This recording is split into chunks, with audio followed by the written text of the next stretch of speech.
Você começa a conversa fazendo perguntas para entender o que a pessoa pensa, o que ela valoriza, o que é importante para ela, sabe? O que acontece se ela não ter aquilo que ela quer, quais são os desafios dela.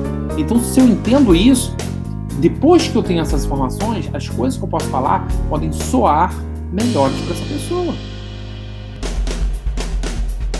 Seja bem-vindo a mais uma live com estratégias para te ajudar a fechar mais contrato para sua empresa de TI. Eu sou o Ronald Perrini e o tema da live de hoje é como quebrar as objeções do cliente. Como quebrar as objeções do cliente? Cara, o que eu quero dizer com isso? Quebrar as objeções. Primeiro, tudo que passa pela cabeça do cliente que faz com que ele não queira comprar é considerado uma objeção. Uma dúvida, ou às vezes um pensamento, ou se ele não entendeu direito. Cara, qualquer coisa que o cliente pensa que faz com que ele não compre, isso é uma objeção. Como você faz para quebrar as objeções que o cliente tem? Esse vai ser o tema da live, e aí eu vou procurar explicar aqui qual o procedimento, qual framework que você usa para você conseguir quebrar não só uma, assim como todas as objeções do cliente. Ronald, é possível quebrar todas as objeções do cliente? Olha, nem sempre vai ser possível. Nem sempre. Por que nem sempre é possível? Porque, às vezes, o cliente ele não manifesta qual é a objeção. E, às vezes, ele tem uma objeção, você dá uma resposta e aquela resposta para ele não faz sentido.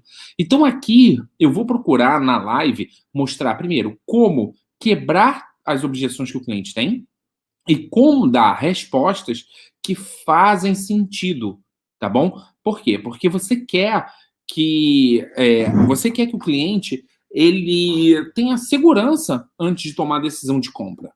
Você quer isso, tá? Então, quanto mais, objeção você matar ou você quebrar, mais fácil vai ser o seu fechamento. Então, vamos lá, gente. Então, primeira coisa que eu quero falar é que, cara, matar objeção ou quebrar objeção, né, é algo que todo treinamento de vendas vai ensinar. Todo treinamento, cara. Se você for fazer um treinamento, certo?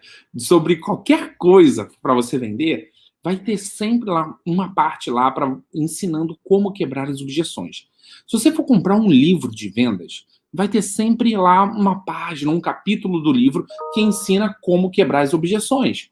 Se você for ler revista, tem uma revista que eu gosto, que eu indico, chama Revista Venda Mais.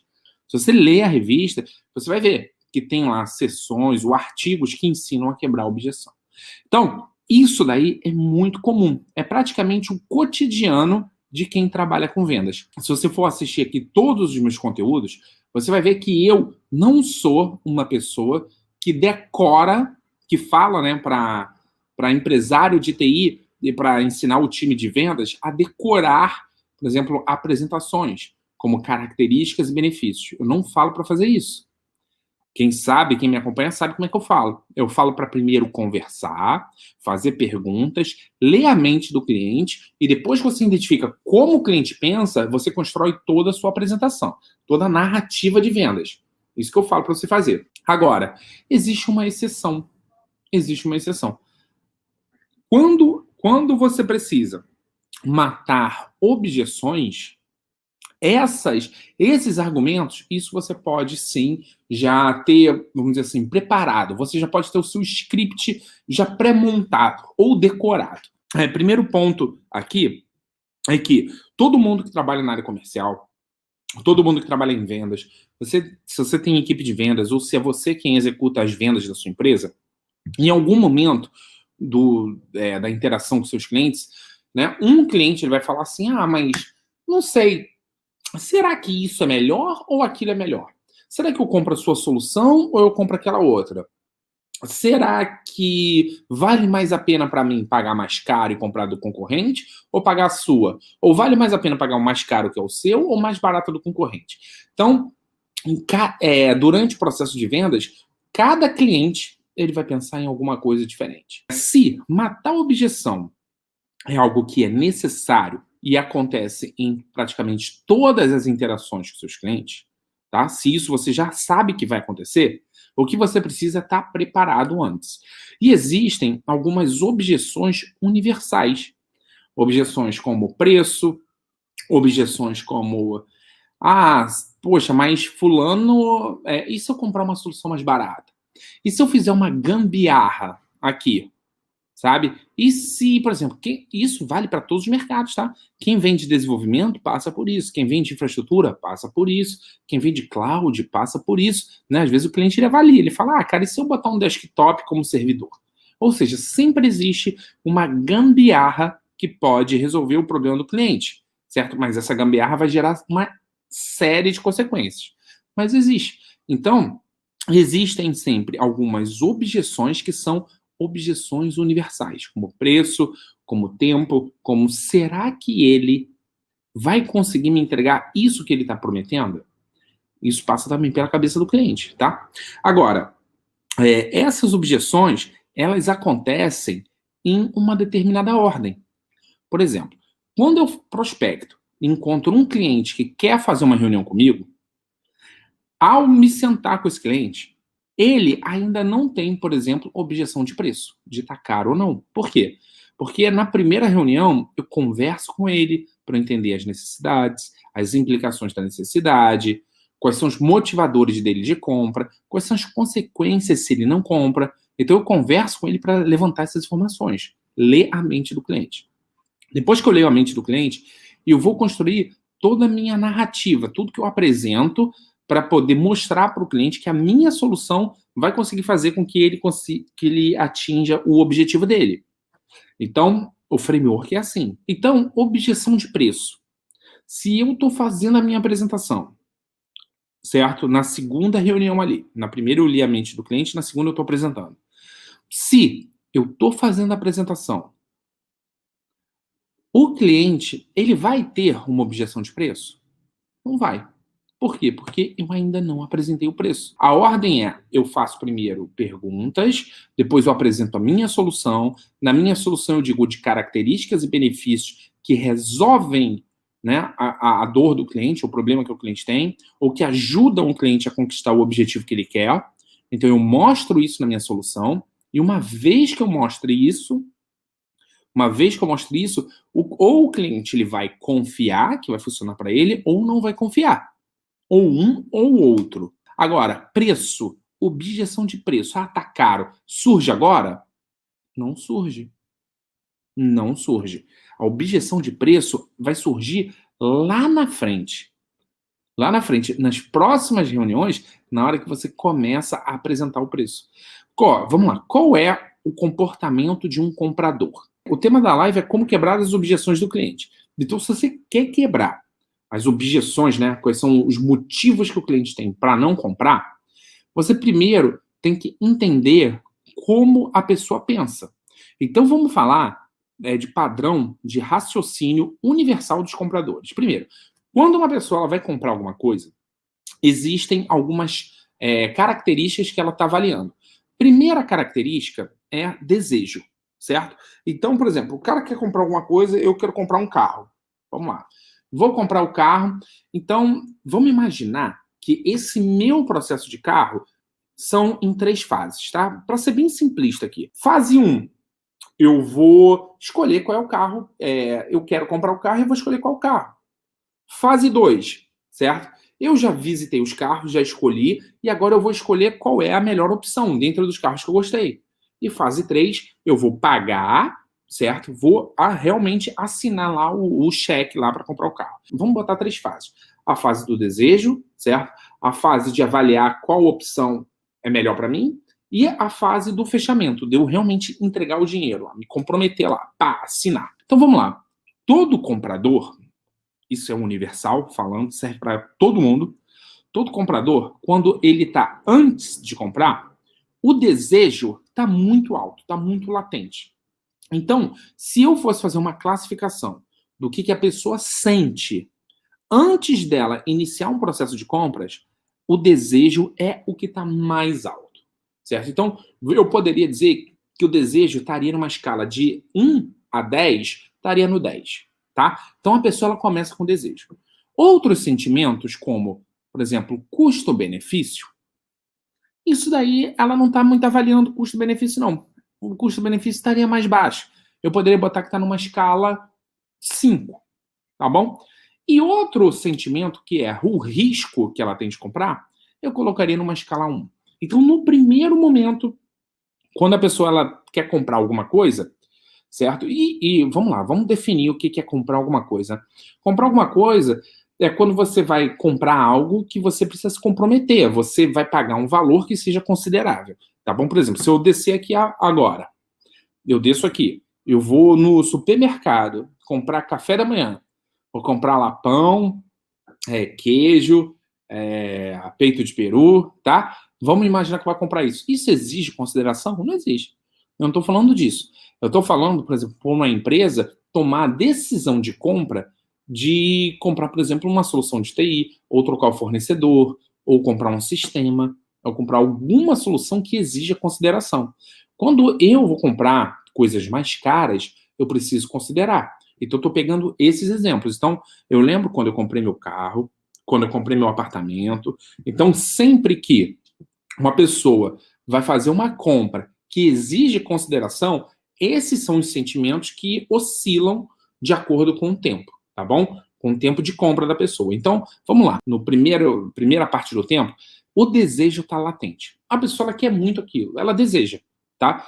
E aí, quando ela está com o desejo muito aflorado, ela começa a pesquisar, ela vê fotos, ela visita a concessionária, ela olha para o carro, ela pensa no carro que ela quer, e aí a pessoa vai, olha para o carro, ela vê, acha o carro bonito, depois pesquisa outro na faixa de preço que ela quer, e aí vê bonito, aí começa a comparar um com o outro e tal. Ou seja, num processo de compra que envolve consideração, o primeiro momento é o desejo falando mais alto, tá bom?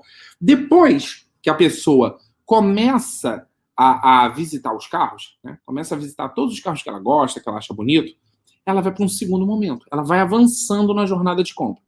O segundo momento é custo-benefício. E aí, no momento 2, ela começa a olhar o carro e tal, e aí ela já olhou, vamos dizer, 6, 7 carros, tá? E aí ela começa a comparar. Ela escolheu 2 ou 3 ali que ela mais gostou, e ela começa a comparar. Ah, esse aqui tem isso. Ah, mas esse aqui custa tanto. Ah, mas esse aqui custa um pouquinho mais caro, mas vem com isso. Pô, mas esse aqui o design é melhor. Ah, mas esse aqui a revenda é melhor. Ah, mas esse aqui, sabe, tem essa vantagem aqui, esse aqui eu posso ter mais mala e tal. Esse aqui é melhor na hora de vender. Enfim, ela vai começar a avaliar qual o custo-benefício. Quanto que ela vai pagar. É muito comum, por exemplo, às vezes a pessoa tem um orçamento lá. Ela tem X mil lá para comprar um carro, tá? Vou botar um exemplo aqui, tá? Imagina que a pessoa tenha 50 mil para comprar um carro. E aí ela começa a avaliar lá os carros, ela vê uns de 49 e tal, mas de repente ela vê um de 58, que é muito melhor do que ela viu, que era aquele de 49. Entendeu? E aí ela pensa, poxa, só mais 8 mil, mas isso aqui é bem melhor e tal. Então, o que ela está avaliando nesse segundo momento é custo-benefício, tá bom? E aí ela começa lá. E aí, depois que ela começa a avaliar custo-benefício, ela vai escolher qual é aquele carro que ela considerou melhor para ela, tá? E aí, vamos dizer, ela escolheu, viu lá um custo lá, escolheu, ela tinha 50 mil, escolheu um carro de 55 mil. Por exemplo, esse custo-benefício aqui é melhor e tal, eu consigo me apertar, pago mais 5 mil, não sei o que e tal. Escolheu lá o modelo. E aí ela vai lá para assinar, tá bom? Antes dela assinar a compra do carro, antes da pessoa assinar, existe algo que está passando na cabeça da pessoa. Então, no momento 1, era o desejo que estava latente. No momento 2, o custo-benefício estava falando mais alto e o desejo já tinha baixado um pouquinho. Tá bom? No momento 3, que é o momento da assinatura, o desejo já baixou bastante. Tem gente até que na hora de assinar, ele já não está nem mais com vontade tanto assim de comprar. A vontade, aquele desejo que ele tinha, já está bem baixinho. O que fala mais alto nesse momento é o risco. A pessoa, ela está avaliando qual é o risco dela se comprometer com aquilo, em comprar aquilo. Então, se o risco está muito alto, a pessoa não toma a decisão. Então, o que ela vai avaliar antes de fazer a compra do carro? Ela vai perguntar, por exemplo, olha, mas esse carro é muito visado? Esse carro aqui, quanto custa o seguro? esse carro aqui, ele dá muito problema de manutenção? As peças são caras? Então, a última emoção que o comprador tem é avaliar qual é o risco dele em tomar a decisão, tá? Então, ele não quer tomar, ele não quer, ele tá olhando o risco e ele não quer ter um risco muito alto. Com serviços de TI, cara, é a mesma coisa. Quando um cliente, ele encontra você, ou a tua empresa, e você faz uma visita, o cliente, ele tá com um desejo muito latente. Ele quer muito aquilo, quer a solução, certo? Seja qualquer solução. Às vezes ele está comprando algo que é para resolver um problema dele. Um problema que tem na empresa, uma deficiência operacional, enfim, ele está comprando alguma coisa. Então, quando esse cliente ele faz a primeira reunião com você, o desejo dele está muito alto, certo? É o que fala mais alto. A partir do momento que você vai para uma segunda e uma terceira interação com o cliente, o desejo já nem fala tão alto assim. Ele começa a avaliar custo-benefício.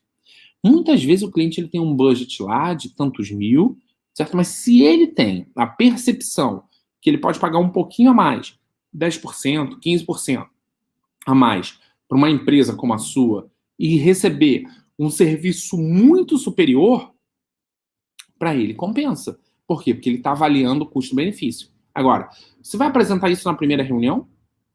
Não vai, né? Isso é na segunda, tá bom? E antes de fechar, e uma vez que você apresenta lá, você mostra que com você vai ter bem mais benefício e tal, você dá uma ordem de grandeza, o cliente ele entende quanto vai pagar e tal. Quando ele vai para último momento, né, que é na hora de pedir o fechamento, o cliente ele está avaliando o risco. Quais riscos o cliente avalia quando analisa uma empresa de TI?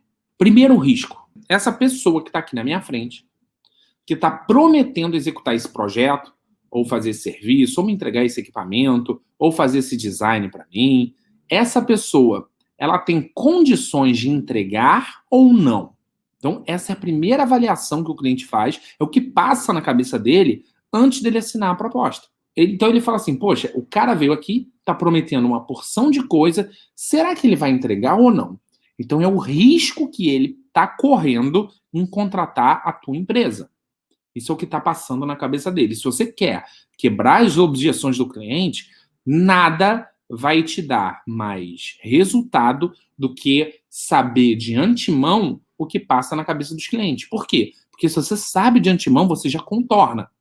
Para quê? Para você ter um resultado positivo. Para que o cliente tenha uma percepção de você ou da sua empresa positiva. Aquela percepção que você quer, que é necessária para vender. Então, antes dele assinar, ele está avaliando o risco e ele pensa, pô, será que essa empresa vai me entregar? Outra coisa que ele pensa, formas de pagamento. Por exemplo, é muito comum um desenvolvedor chegar e falar, ó, o projeto vai ser em tantas fases, eu vou te cobrar um valor de entrada, depois outros valores parcelados por fase. E o cliente pensa, pô, cara, eu vou pagar uma entrada para ele, agora, pago uma entrada de tantos mil, se esse desenvolvedor não fizer o projeto. Eu já ouvi histórias de que outros empresários compraram um projeto de desenvolvimento e o negócio nunca funcionou ou nunca ficou bom. Eu já ouvi essas histórias. Então o cliente ele está avaliando também qual é o risco dele tomar a decisão. Mesma coisa para quem vende equipamento, para quem vende solução de infra, de nuvem, de cloud, de backup.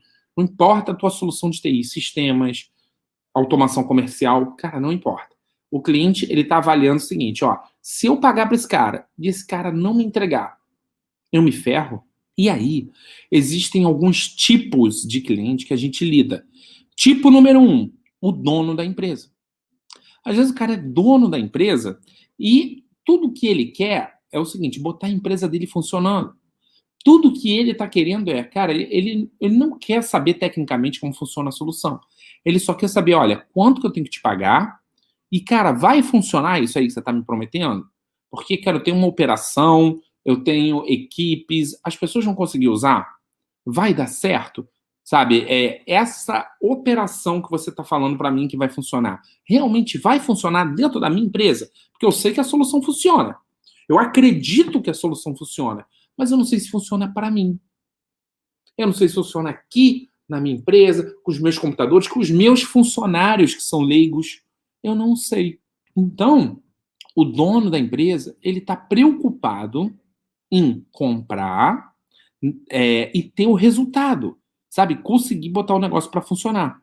Outra coisa que o dono também tá é com tempo. Então ele quer saber o seguinte: olha, eu estou investindo, eu vou pagar até um pouco mais caro com você, mas você vai me entregar esse projeto funcionando em 45 dias mesmo?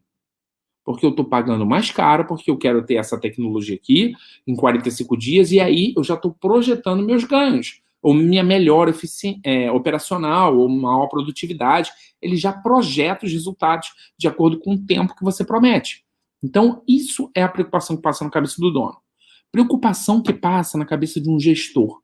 O cara não é dono, ele é funcionário, ele é cliente, ele é funcionário, e ele tem que prestar contas, mas ele é gestor de uma área. Qual é a preocupação? Gestor primeiro, preocupação número 1. Eu escolhi a empresa certa ou eu fui enganado? Essa é a primeira preocupação. O gestor, ele tem medo de ter sido enganado. De falar assim, de ele contratar uma empresa e depois chegar o dono, outro diretor, e falar, pô, cara, mas você nem pesquisou a reputação dessa empresa. Cara, você contratou sem ver, tá? Então, isso é o primeiro receio que passa, né? É o primeiro risco que ele tem. Segundo risco que ele passa é perder a reputação dele como um funcionário exemplar ou como um bom gestor dentro da empresa que ele trabalha. Às vezes o cara toma uma decisão errada, sabe? E ele tem lá o status dele lá, que ele é um excelente gestor e tal, e aquilo cai por água abaixo, porque daqui a pouco eu falo, olha, tá vendo fulano, cara, tomou uma decisão de compra, parou toda a TI, foi um caos danado e tal, teve problema, enfim. Então, essa é outra preocupação que passa na cabeça do gestor. Terceira preocupação, o gestor tem medo de perder o emprego. Ó, se o cara é funcionário, ele é responsável por gerenciar uma equipe, um departamento, e ele faz uma aquisição errada, ele compra errado, ó, assinou lá com o fornecedor e pagou para o fornecedor, e o fornecedor não entregou, ele comprou errado, ele corre o risco dele ser mandado embora, né? No pior dos casos. Chega o chefe dele e fala, pô, cara, você comprou errado, não, esse erro é inaceitável. Pá! Demitido. Ele coloca ele em risco, a família dele em risco. Então, tudo isso está passando pela cabeça do funcionário. Seja o funcionário ou seja o empresário, tá bom? Então, eles querem se livrar do risco. Então, essas são as preocupações. Como que a tua empresa faz para poder quebrar as objeções dos clientes? Então, como? Porque agora, quando você entende quais são as objeções, você se prepara antes. E se você tem equipe, é bem mais fácil você fazer com que todo mundo da tua equipe que visite cliente, que esteja vendendo, todo mundo consiga quebrar essas objeções. É mais simples você conseguir. Sabe como você faz? Colocando processo comercial na tua empresa. O que é processo comercial? É o seguinte, você vira para a tua equipe e fala, equipe, na primeira reunião, você tem que extrair essas e essas informações. Esses são os resultados que você precisa tirar na primeira reunião. Quando você for para essa primeira reunião, você interagir lá com o cliente, fizer as perguntas, obter esses resultados, você tem que vir no meu sistema, no nosso sistema interno aqui, que é chamado CRM, e você vai escrever essas informações aqui. Vai abrir o cliente, vai abrir a oportunidade, e você vai escrever, vai botar a oportunidade no estágio, sei lá, no estágio 1, certo? E vai escrever essas informações. No estágio 2, eu preciso que você fale essas outras informações aqui. E você escreve dentro do CRM. Ou seja, você quer colocar um departamento comercial operando de forma padronizada, você primeiro cria os processos e depois você faz acompanhamento com cada vendedor para que ele siga os processos. Quem vai determinar se a sua empresa ela vai vender bem ou vai vender mal, fica mais a cargo do processo e menos a cargo da pessoa. Porque o processo, ao longo prazo, é o que vai fazer a tua empresa crescer. Se você tem um processo vencedor, sabe, é só você acompanhar com que teus funcionários, teu time de vendas, sigam o processo. Então, cada momento de uma venda, a gente tem várias interações com o cliente. Então, se eu pego essas interações e divido ela em etapas, certo? Eu posso pegar cada etapa e cada etapa eu determino qual é o resultado que eu espero daquela etapa, tá? E aí, uma vez que eu determino isso, isso é chamado do meu processo. E aí eu falo para o time de vendas que está no cliente visitando, falo o seguinte, olha, você só avança para a próxima etapa se você escrever essas informações lá dentro do nosso sistema, que é o CRM, que é o sistema que gerencia time de vendas. Isso é que vai fazer a tua empresa crescer, porque na média, né, sempre vai ter vendedor que se destaca mais, sempre vai ter vendedor que se destaca menos, mas na média você consegue levar o time... Você consegue levar a média mesmo do seu time de vendas, tá bom? Então vamos lá. Nessa primeira reunião, o cliente ele está com muito desejo. E olha, o que você precisa é ouvi-lo. Então, na primeira reunião, o cliente ele não tem grandes objeções não, certo? Normalmente, o cliente ele quer falar. Ele quer ter a certeza de que ele está contando como a empresa dele funciona, como o departamento funciona, como a TI funciona. Ele quer ter certeza que ele está falando tudo certo para que você, ou sua empresa, né, seu time de vendas, entenda, sabe, tudo aquilo que ele quer, como funciona, para que depois o seu time dê uma recomendação. Por exemplo, imagina que eu vou num médico. E aí eu chego no médico e falo, doutor, o meu joelho está doendo. Certo? E aí eu marquei a consulta lá e eu falo, doutor, meu joelho está doendo. Se eu chego nessa primeira consulta e o médico começa a me fazer perguntas, fala assim, vem cá, mas ele dói como? Ao falar, dói quando eu ando. Mas dói o dia todo? Eu falo, não, só dói só mais no final do dia. De manhã não dói? Não. Você faz exercício? Faço. Começa a me perguntar uma série de coisas. E eu começo a falar mais de mim, né? Da minha vida, dos meus hábitos, o que eu falo, se sempre foi assim, se nunca foi assim, se eu sempre tive dor no joelho ou não, se de repente, o que aconteceu, né? Se de repente foi alguma coisa que aconteceu, eu caí, ou... Enfim, eu começo a falar de mim. Quanto mais eu falo de mim, mais o médico vai estar pegando informação, certo? Então, num processo de consulta médica, quando eu chego e eu falo pra caramba, conto tudo sobre mim, e depois o médico ouve, né? E depois o médico me dá uma recomendação, uma prescrição, né? Que médico faz isso, ele diz o que eu tenho que fazer. Essa prescrição, cara, vai soar pra mim, vai soar muito certeira.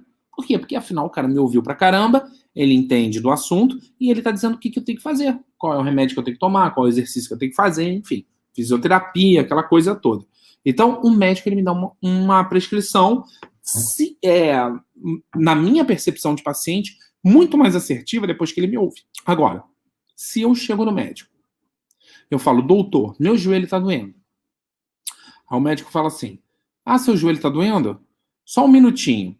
Bota a mão em cima do joelho e fala, levanta o pé. Aí eu levanto. Igual naquele seriado, né? Levanta o pé, aí levanta o joelho, aí dá uma martelada, vai. E aí ele fala, tá bom, ok, pode sentar. Vou fazer uma prescrição. Ele me examina por 30 segundos apenas. E faz uma prescrição. E ele começa a prescrever e fala, então é o seguinte, você tem que fazer fisioterapia e tal. Na hora que ele está prescrevendo e que ele me entrega o que eu tenho que fazer, fala, é isso aqui que você tem que fazer. Vou te explicar. Você tem que fazer fisioterapia. A primeira minha reação como paciente é, mas por quê? Mas por quê? O que eu tenho? Mas por que tem que ser fisioterapia? Não pode fazer outra coisa, doutor? Eu falo, doutor, você já pegou caso assim? No joelho? Não, porque eu vi ali no catálogo, certo, que você, sei lá, é ortopedista. Eu soube que você mexe bastante com tornozelo, mas e joelho? Mas é isso mesmo que eu tenho que fazer? Ou seja, se o médico ele me examina por 30 segundos apenas, eu, né, começo a questionar se ele sabe mesmo ou não. Agora, o que importa, o que você precisa pegar desse framework é o seguinte, é que não é o tempo de ser 30 segundos, ou de ser 5 minutos, ou 10 minutos, não é isso. O que importa no framework é você primeiro conduzir com perguntas, ler a mente do cliente, entender o que importa para o cliente.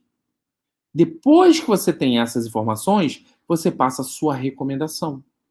Então, seu time de vendas primeiro deve perguntar, deve levantar a informação, ouvir o cliente, para depois que você tem essas informações, aí você pode recomendar qual solução de TI a tua empresa está recomendando lá para aquele cliente.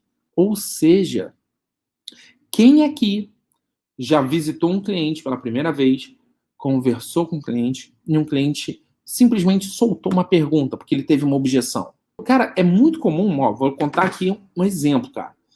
Uma vez um empresário falou para mim, Ronald, o que eu faço porque eu estou começando e os clientes, eles perguntam qual é a experiência da minha empresa e quanto tempo eu tenho de mercado. Os clientes, eles me perguntam isso. Aí eu falo, é mesmo? Quando eles te perguntam isso? Fala, sempre quando eu chego na primeira reunião, o cliente ele já quer saber.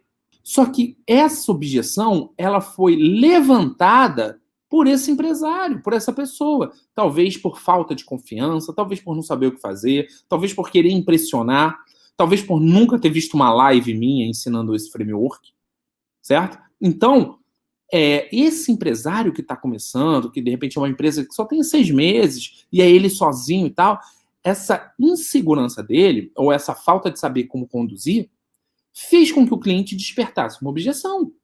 Mesmo exemplo que eu acabei de falar do médico. Pô, se eu chego num médico, o médico, eu sento lá, falo, doutor, tô com dor no joelho.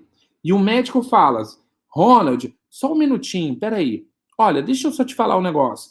Eu sou médico há apenas 2 meses, tá? Mas eu fiz 1 ano e meio de residência. Cara, na hora eu vou falar, pô, caraca, vou ter que pedir uma segunda opinião.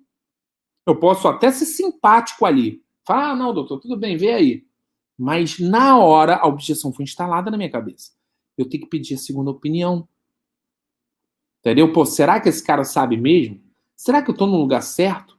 Então, dito isso, cara, o que você precisa fazer? Na primeira reunião com o cliente, você deve conduzir com perguntas. Se você conduzir com perguntas, o cliente ele vai falar dele. Isso é o que você quer. Você sabe se você está indo bem ou não, se o cliente está falando dele. Tá? Ele está contando, mas aqui a gente funciona assim, não funciona assado e tal. Cara, a arte de conduzir com perguntas é muito poderosa.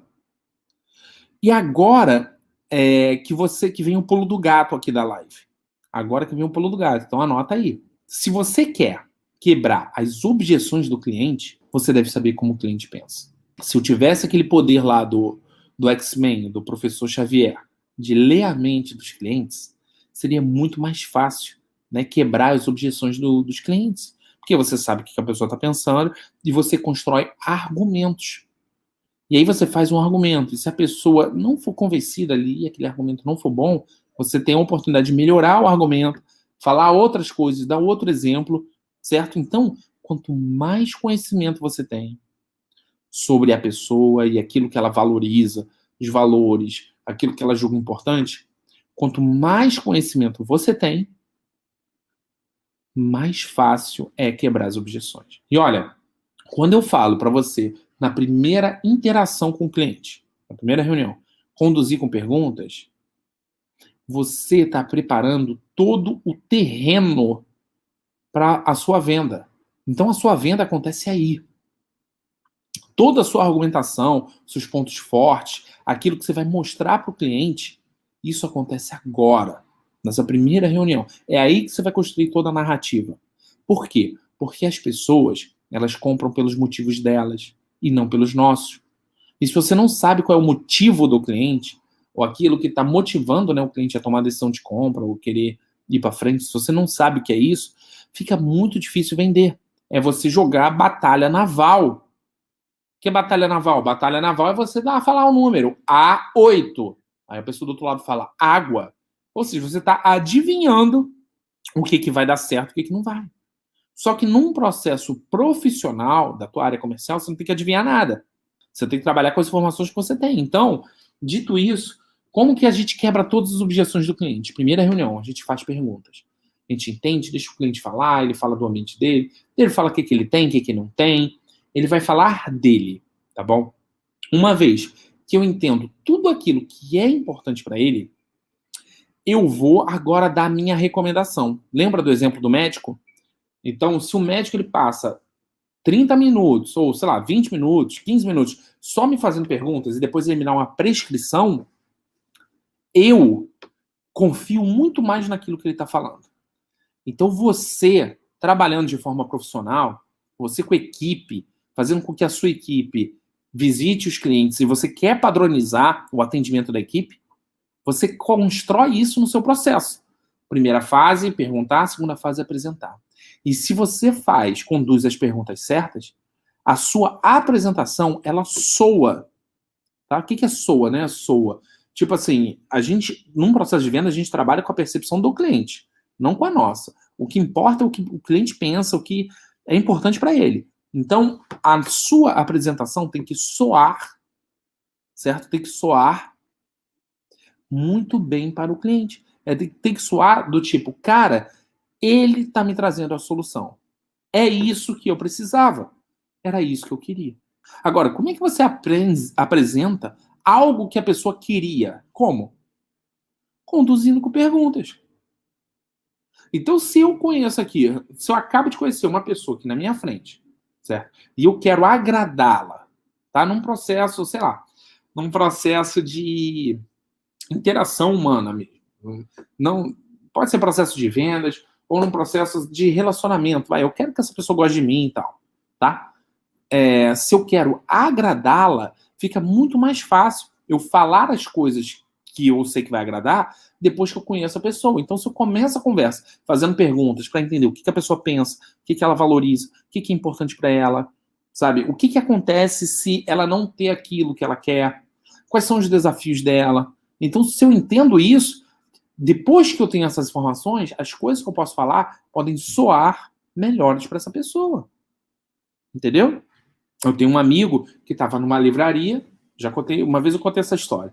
Tem um amigo que estava numa livraria e ele viu um cara, né? E o cara pegou o livro e falou assim, mas deixa eu ver esse livro aqui e tal. E o cara fez um escarcéu lá. Ele estava indeciso se ia levar o livro ou não e meu amigo estava ali do lado. E aí ele estava vendo a cena e o cara chamou a moça que trabalha na livraria, perguntou do livro, botou e tal, tocou o telefone, ele falou no telefone, falando, né? Tô aqui na livraria, rapaz, não sei se eu compro esse livro, não sei se eu não compro e tal. Cara, livros de R$30. Não sei se eu compro, não sei se eu não compro, não sei o que, tal. Pô, tô na dúvida, não sei o que e tal. Beleza, desligou o telefone. E aí o meu amigo tava do lado e ele virou e falou assim, olha, eu vi você falando no telefone. Você quer comprar o livro? Aí o cara falou, quero sim, mas eu não sei se esse livro é para mim.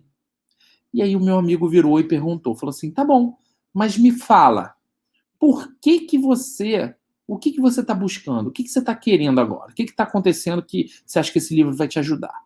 E o cara começou a falar. Ela falou, não, porque é o seguinte, cara, eu sou empresário, eu tenho uma empresa, começou a contar a história dele. Ficou uns 3 minutos contando. Mas o resumo da ópera é que o cara falou assim, não, porque eu sou empresa, eu estou com vários negócios aqui, e eu fico muito sem tempo, e eu não tenho tempo para tocar meus negócios e tal, não tenho tempo para isso, para aquilo. Ela falou por 3 minutos. Mas o que o cara queria era tempo. Tá? Ele falou. Meu amigo só fez uma pergunta. E ele falou. E aí, ele ficou falando por 3 minutos, meu amigo ouviu. Depois, no final, esse amigo meu virou e falou assim, olha, deixa eu te falar um negócio. Eu já li esse livro.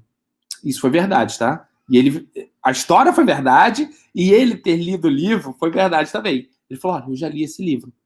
E, vou te falar uma coisa. Depois que eu li esse livro, eu passei a ter muito mais tempo. Aí o cara, é mesmo? Sério? Poxa, mas por quê? E ele falou 2 coisas do livro lá que deram tempo para ele. Porque tem isso aqui, e tem isso outro. E o cara foi e comprou o livro. Resumo da ópera. Esse amigo meu, ele ajudou o cara. Ele ajudou o cara no objetivo que ele tinha, cara. Cara, o cara tava sem tempo. O cara tava na dúvida se comprava ou não comprava o livro. E ele tinha um problema na vida dele, que ele estava sem tempo. E aí, a única coisa que meu amigo fez foi ouvi-lo e falar, olha, eu li o livro e justamente tem essa passagem aí para você ganhar mais tempo. Então, ele ajudou um cara, né, que estava na livraria. Então, isso eu tô te mostrando essa história para você ver o poder que tem de você ouvir as pessoas, de você perguntar. Então, o que eu costumo falar é o seguinte: quando você constrói esse framework de primeiro perguntar para depois recomendar, isso é uma arma, é uma ferramenta. Uma faca é uma ferramenta que serve para cortar aqui. Vou fazer um almoço daqui a pouco, então vai servir para cortar comida. É uma ferramenta. Você pode usar isso para o bem, você pode usar para o mal. Eu aconselho que você use para o bem. Por quê? Porque a gente, nesse processo, né, que a gente quer crescer nossas empresas, nossos negócios, a gente quer vender para os clientes, a gente não quer vender uma vez só. A gente quer vender várias e várias vezes. A gente está se estabelecendo no mercado a longo prazo. Então, a gente tem a intenção de ter uma empresa grande, de ter uma empresa que vá... que os clientes se orgulhem e indiquem isso, né? Que a gente presta um bom serviço, por honestidade, tá bom? Então, isso é uma ferramenta que eu estou te entregando. Tá? Essa ferramenta é muito poderosa se você seguir esse framework de primeiro perguntar para depois recomendar. Tá bom? Você passa a ter uma influência alta. Agora, se você quer quebrar as objeções do cliente, que é o tema da live, você tem que entender como a pessoa pensa. Vamos lá. Quando eu vou fazer a minha recomendação, chego lá para o cliente e falo: cliente, isso aqui é teu ambiente. É assim que é o teu cenário. Tá? Vamos lá, vou fazer uma recomendação lá para o cliente. Ó, você tem essa operação dessa maneira, não funciona isso, e essa aqui é a minha solução que eu vou implementar para você. Na hora que eu apresento minha solução, eu tenho que falar das características. Aí, olha, esse aqui é meu sistema, e o meu sistema tem essa e essa funcionalidade. Por exemplo, e o meu sistema funciona em nuvem. E o fato dele funcionar em nuvem, isso é uma característica. Tá? Funciona em nuvem. E o fato dele funcionar em nuvem é que você não precisa se preocupar em ficar fazendo backup. Benefício. Agora, o que é poderoso? Poderoso é o seguinte: se eu antes converso lá com o cliente, dele fala: poxa, mas o backup aqui nunca funciona. Toda vez que a gente pede backup, o negócio não volta. Meu maior medo é de ter um crash e o sistema parar. É isso, é aquilo outro. Se ele fala para mim que ele tem esse medo, essa insegurança, e que ele já passou por traumas ou problemas que não funcionou, aí é uma característica de benefício forte. Eu falo: meu sistema funciona em nuvem. O fato de funcionar em nuvem é que o backup já é feito. E o fato que o backup já é feito é que ele é feito por nós. Para a gente nós que somos os donos do sistema. E isso quer dizer que, cara, não importa o que aconteça, a gente recupera as suas informações. Você nunca mais vai precisar se preocupar com isso. Entendeu? Porque isso é feito para você, assim para você, como para todos os outros clientes. E se isso não funcionasse, nossa empresa quebraria. Ou o fabricante desse sistema quebraria. Isso é assim. Entendeu? É por isso que tantas empresas compram. E o cliente fala: nossa, beleza. Ou seja, você usa os argumentos de característica e benefício que são importantes para o cliente, que é aquilo que o cliente quer. Então, quando você usa isso, certo? Você está apresentando a sua solução. E aí, algumas objeções vão surgir. Então, quais objeções surgem? Do tipo, você está apresentando, o cliente fala: mas vai funcionar aqui? Vai funcionar na minha empresa? Vai funcionar no meu ambiente? Lembra que eu falei que na primeira reunião você deve perguntar? Quando você quando você levanta as informações do ambiente do cliente antes, por exemplo, você vê lá: qual é o link que ele tem de internet? Qual o servidor que ele tem disponível? Sabe? Qual é o acesso? Se a internet é rápida ou não? Se usa o Wi-Fi, a rede está funcionando rápida, tá? E tal. Se levantou todas as informações, na hora que se eu levanto, né? Na hora que eu apresento minha solução em nuvem, e o cliente fala assim: legal, mas será que vai funcionar aqui? Será que vai funcionar com link? Eu posso. Aí eu tenho mais punch para falar. Eu falo: vai sim, porque eu levantei o seu ambiente, eu vi que o seu link é de, sei lá, 20 megas dedicado de internet. Inclusive você tem até um firewall e tem um proxy, sei lá, que aí a gente consegue, e você tem rotas, a gente consegue priorizar isso. A sua rede já tem um switch tal. Esse switch a gente consegue fazer QoS para dizer qual pacote tem mais prioridade ou não para trafegar, e por aí vai. Então, a minha recomendação ela fica muito mais forte.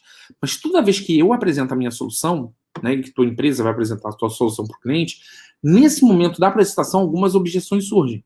E você tem que matar essas objeções. E, se você faz um desenho técnico, do qual o cliente ele vê o desenho, e ele fala assim: legal, mas eu acho que essa parte aqui não vai funcionar muito bem, não.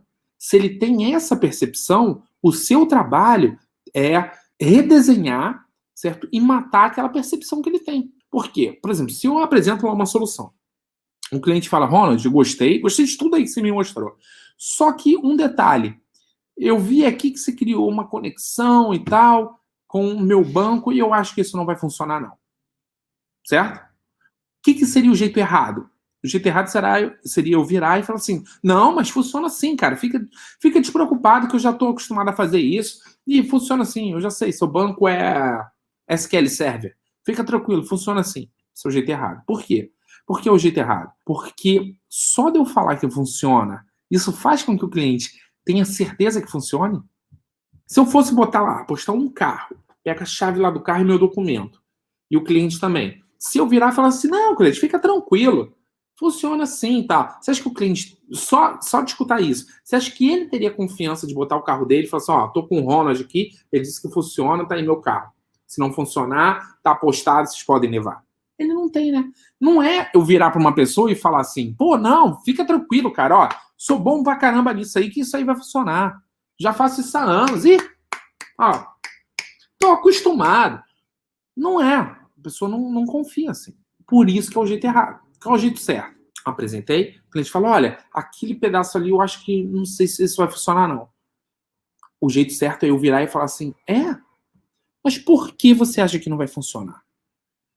E aí eu volto a ouvir o cliente, a ver como ele pensa. Eu volto a entender quais são os padrões de pensamento dele, o que ele julga importante, sabe? Por que na visão dele ele acredita que não vai funcionar. E quando eu descubro isso, depois que eu pego todas essas informações que ele fala, né? O que ele acha e tal, eu tenho a oportunidade de reescrever minha solução. E aí eu desenho de forma diferente. E aí eu posso pegar, desenhar de forma diferente e mostrar para ele, olha, agora eu corrigi aqui. Vê se dessa maneira que eu fiz, você acredita que vai funcionar. E eu trabalho com ele para que ele se sinta confiante. É assim que você contorna.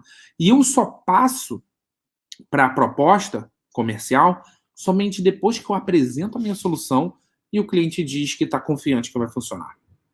Depois disso, aí eu posso passar para a proposta comercial. Então, esse é o estágio 2. E qual é o estágio 3? Antes de assinar, o cliente está avaliando o risco. Então, se eu removo o risco do cliente, tudo fica mais fácil para mim.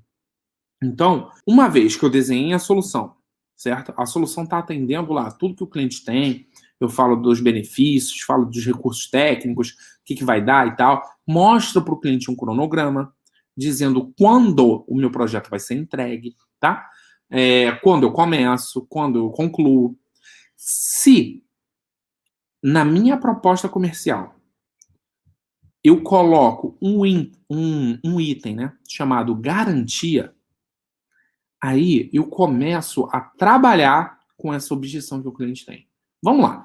Se eu sei que antes da pessoa se comprometer, ela sente que ela tem um risco, ela tem, sei lá, medo de tomar uma decisão errada, né? É o risco que fala mais alto antes das pessoas assinarem. Se eu já sei disso, eu removo o risco dela. Como que eu faço isso? Oferecendo garantias. Eu falei aqui mais cedo na live que normalmente são 2 perfis de clientes que compram. Perfil número 1 é o cliente que é o dono da empresa. Cara, é o dono da empresa. O risco dele é ele pagar, perder tempo, perder dinheiro.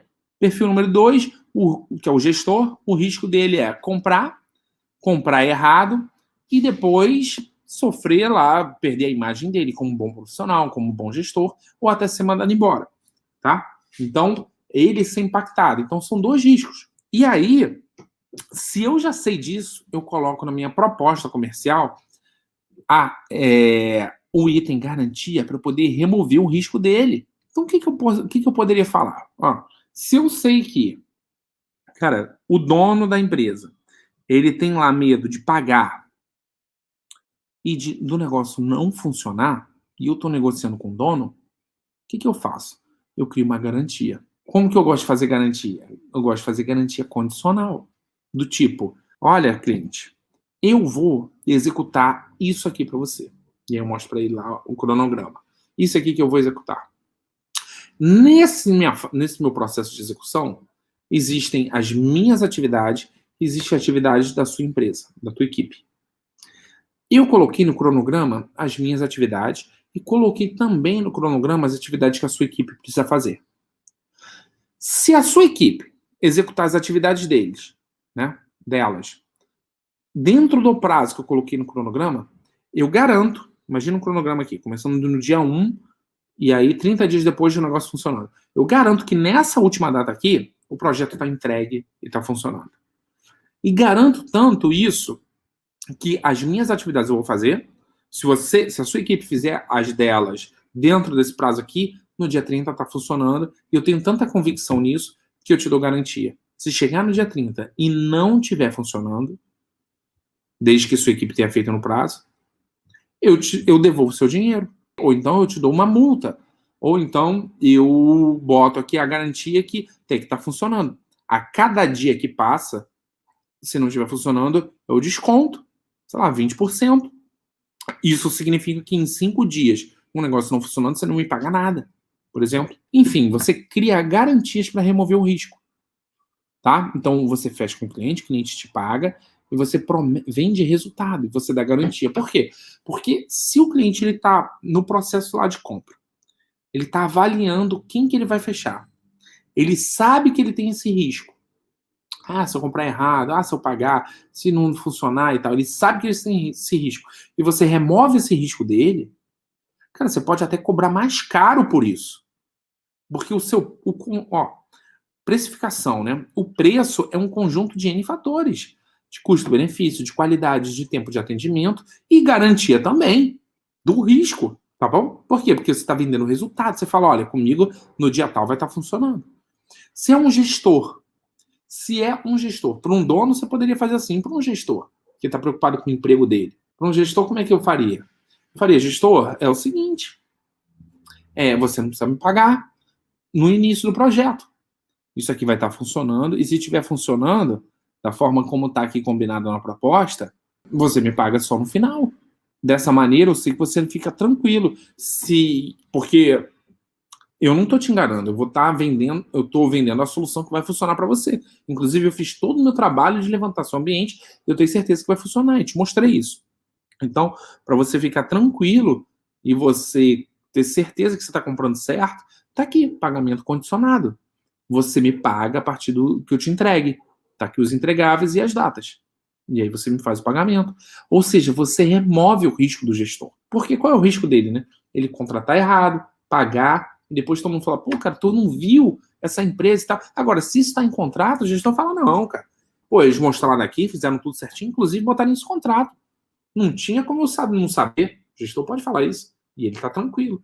Enfim, é assim que você quebra as objeções. Então, resumo aqui, tá? Uma dica prática. Para você quebrar as objeções do cliente, você precisa saber como o cliente pensa.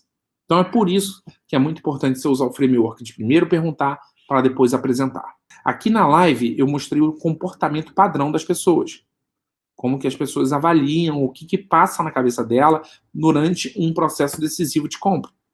Mostrei esse padrão. Então, se você já sabe como as pessoas pensam, você pode se antever, tá preparado antes de iniciar um processo de vendas, tá bom? E aí você trabalha assim com a percepção da pessoa. Lembrando que os clientes eles compram pelas opiniões deles e não pelas nossas. Os clientes eles querem ser atendidos do jeito que eles querem, não do jeito que eu gostaria de eu ser atendido. Eu tenho que atender o cliente do jeito que ele gostaria dele ser atendido, tá bom? Então guarda isso. Você sempre trabalha com a opinião do cliente.